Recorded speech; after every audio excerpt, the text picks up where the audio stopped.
Coming up on Hoosier Sports Night, we profile one of the most dominant athletes in Indiana's swimming and diving program. And the Indiana baseball team prepares for the home stretch of their season. This is Hoosier Sports Night.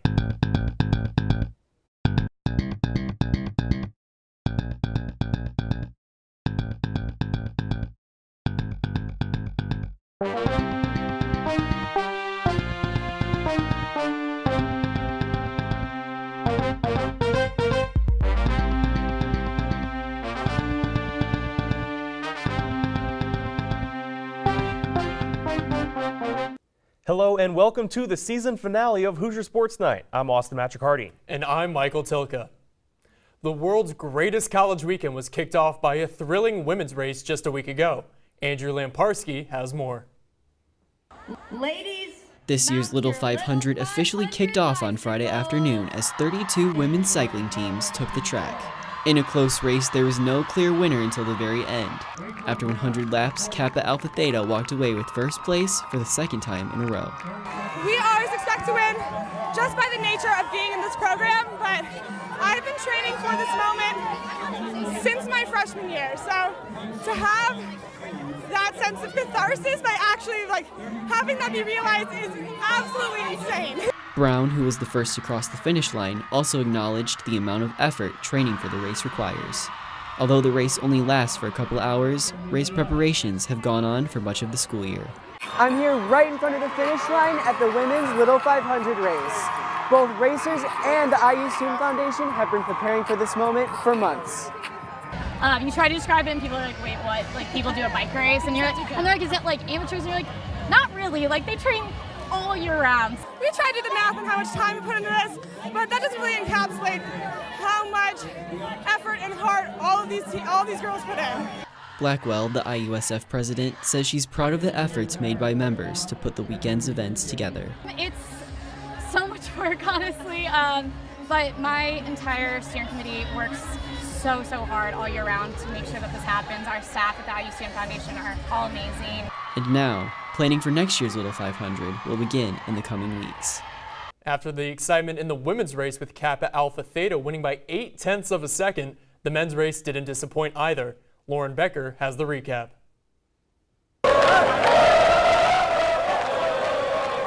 The Bill Armstrong Stadium attracted thousands of fans this past Saturday for the 68th annual Little 500 bike race. gentlemen, mount your Little 500 bicycles! 33 teams circled around the track 200 times in hopes to be the first team to cross the finish line. Around lap 128, Team Jet Black took the lead by about a half lap and held on to it for almost 40 laps. Beta Theta Pi looked as if it would take the win with 10 laps to go when the team took a little more than a straightaway lead on the pack. Excitement grew during the last 10 laps. It was not until turn 4 on the last lap when the Cutters team accelerated to top speed, passing the leaders of the pack, winning the Little 500. This will be Cutter's 13th victory for the men's race. We got a legacy and we got a lot of alumni that put their hearts in the team, and it feels great. Finishing close behind Cutters was Gray Goat, followed by the Black Key Bulls taking third place. The race would not be possible without the Student Foundation working year-round to ensure an unforgettable race day. IUSF is the student branch of the IU Foundation, which is in charge of collecting donations from alumni. They set up everything for the Little 500.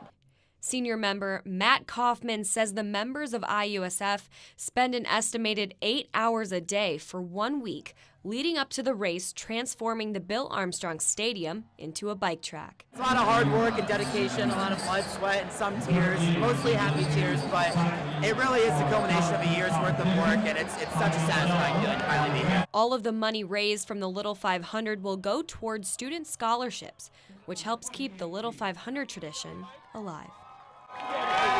After the weekend's results, Kappa Alpha Theta has now won 7 Little 5 titles and Cutters has won 13. Despite not being selected in this year's WNBA draft just a few weeks ago, former Indiana point guard Tyra Buss may have found herself a home. Buss signed a training camp contract with the Connecticut Sun on Tuesday. In her final season in Bloomington, Buss rewrote the record book, putting her name atop the list for career points, steals, and assists while helping lead IU to a WNIT championship. Buss joins former Indiana women's basketball coach Kurt Miller in Connecticut, as he's now the head coach of the Sun. If Buss makes the roster out of training camp, she will be the only former Hoosier playing in the WNBA. Training camps across the WNBA open on April 29th. For updates on Buss as she tries to make the roster, make sure to follow us on Twitter at IUSTV Sports. Indiana softball has been quietly making its way to the top of the Big Ten standings, and that mission continued Wednesday night when the Hoosiers traveled north to face Purdue in a doubleheader. Indiana continued its theme of domination, taking both games from its rival in convincing fashion.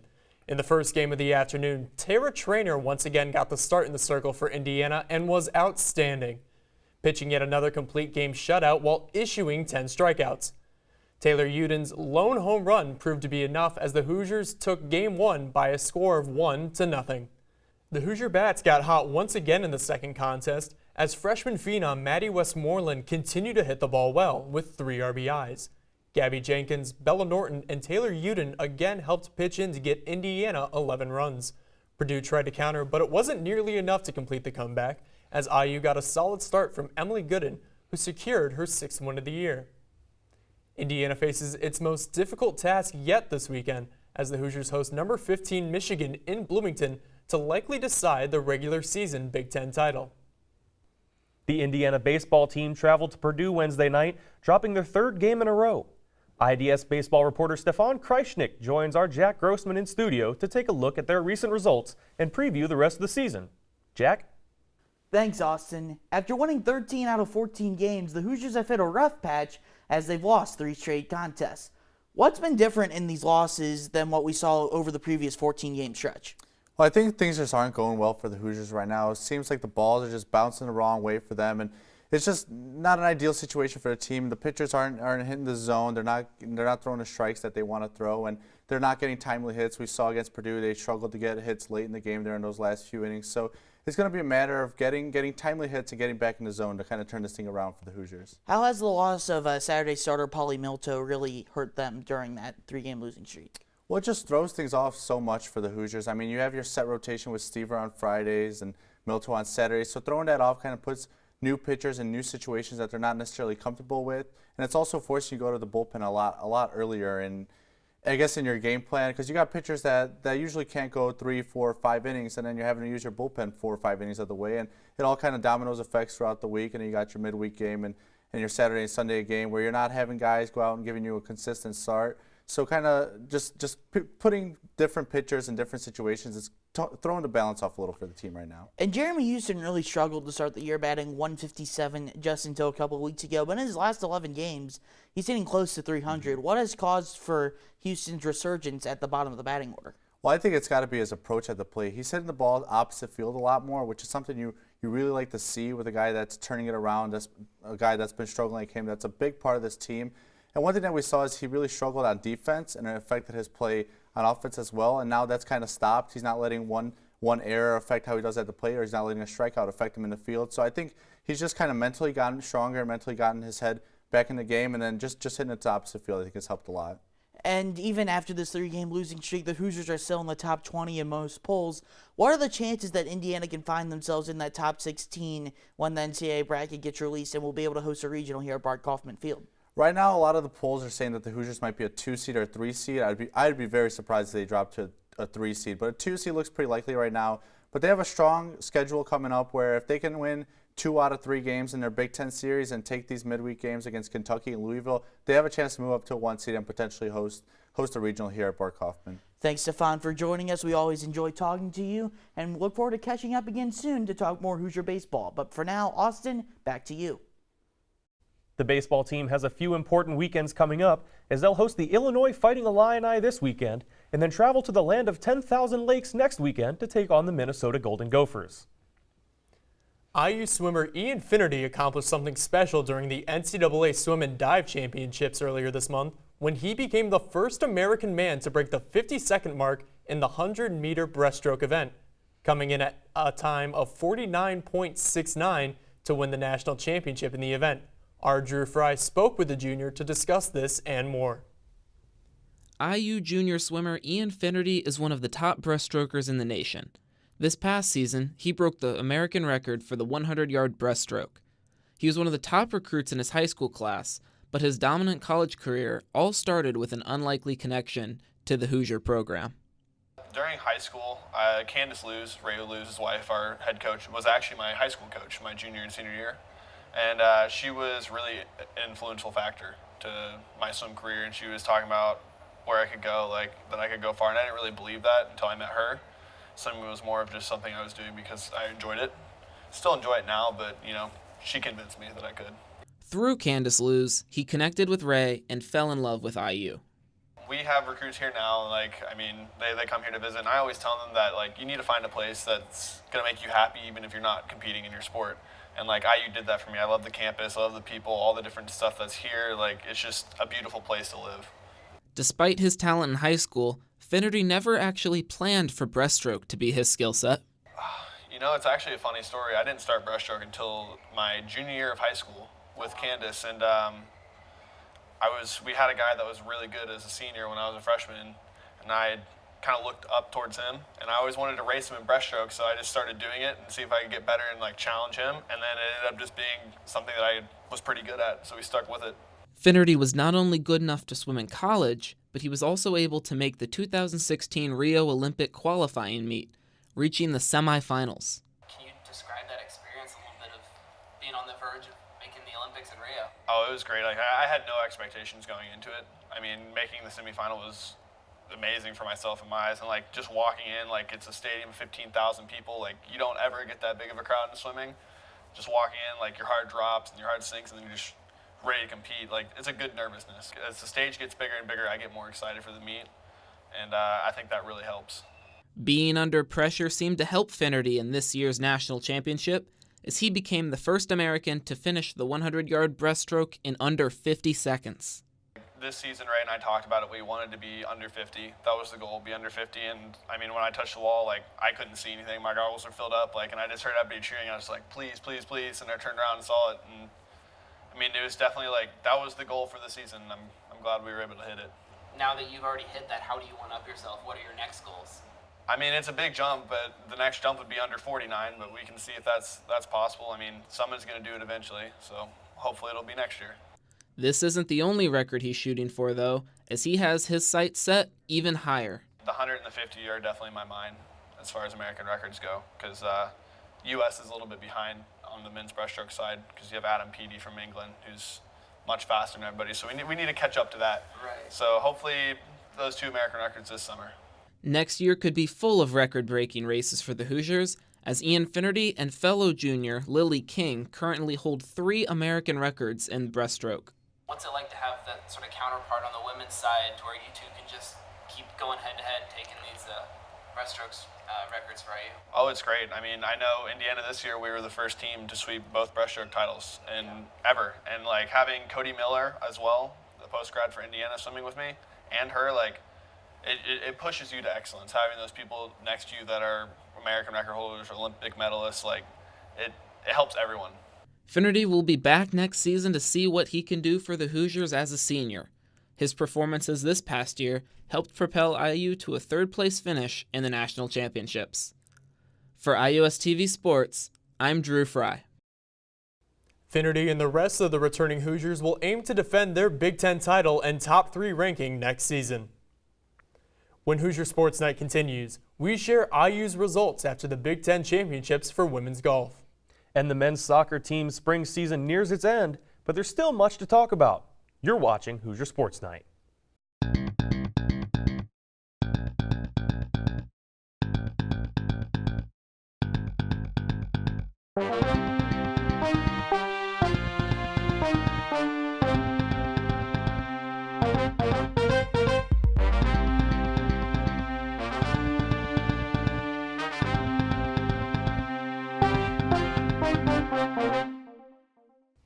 Welcome back to Hoosier Sports Night.